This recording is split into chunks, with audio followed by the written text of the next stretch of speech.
Let's try to understand a bit more about what's going on. We'll do so with Janice Stein, the founding director of the Munk School of Global Affairs and Public Policy. Janice, once again, good morning to you. Good morning to you, David. Janice, let us imagine a scenario where these talks actually prove fruitful and they get an extension of the ceasefire. Has anybody won this war? No, I think this is a classic lose-lose war. The United States is now negotiating a reopening of a strait that was closed, that was open before the war started, David. I think people underestimate the huge costs that Iran has paid, both in terms of its domestic economy, which is a shambles right now, as well as its relationship with the Gulf states, and for Israel as well, who was a partner to the United States. It really has not achieved any of its objectives, and its relationship with the United States is, with Trump in particular, now more rather than less complicated. Lose, lose, lose. And as you say, reopening a strait that was open before the war.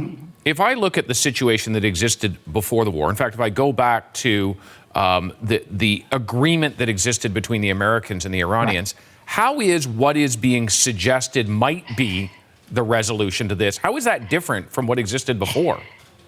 So we're in the early stages. This first phase is a ceasefire. It is reopening the straits, and it is releasing some Iranian funds. You talked about the negotiations yesterday in Doha.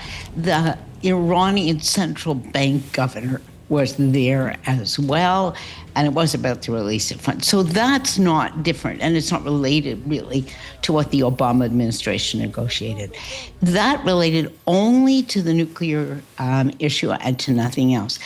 What people, I think, forget in this conversation, David, is that the principal restrictions in the Obama agreement in JCPOA were going to expire in 10 years. That agreement would have expired in another year. So there would have been intensive negotiations with a possible crisis around the status of Iran's nuclear program, even had Trump not walked away from it. This was a crisis waiting to happen. President Trump has criticized the Iranian negotiators because he says they agree to something in negotiations and then their higher-ups back in Tehran reject it. But the argument has happened the other way as well. They have said, for instance, that Donald Trump his team negotiates and then he demands something else. And as an example of that, he has argued that certain Arab states should accept the Abraham Accords, which requires recognizing Israel, something they have not yet, in fact, more than that, full diplomatic relations. Is that something that's likely to be agreed to? No, I think that is not on the cards. That agreement, particularly from Saudi Arabia, which is the key player in this, is contingent on real progress toward, as they describe it, a timeline and a pathway are the words they use, to a Palestinian state. And that is not even on the table right now. Well, Donald Trump would say that because he was a big part of the first round of states that joined. But, a comment from Donald Trump at a press conference is, David, as we know in Canada, a comment from Donald Trump at a press conference. What is going on right now is finally real negotiation, as Marco Rubio said, about text. Arguments about a word, a sentence can take a day, and a text will come out of this, which neither the Iranians nor Donald Trump will be able to overturn with a comment 5 minutes later. But finally, Janice, we should point out that this will not be a long-term deal on everything.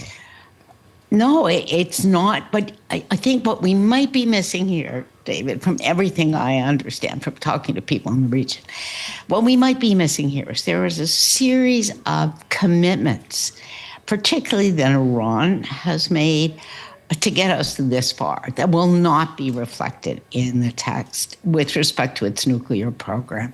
Some of those, tragically, were on the table before this war started. So when historians look back at this, two key questions. Will there be any moratorium on enrichment? In other words, no enrichment at all for a number of years. And will this agreement impose restrictions on enriching beyond 20% or 3.5% indefinitely into the future?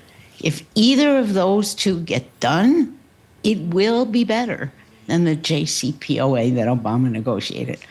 And I would bet you Obama's hoping that it's better.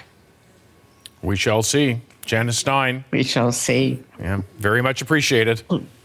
Pleasure, David.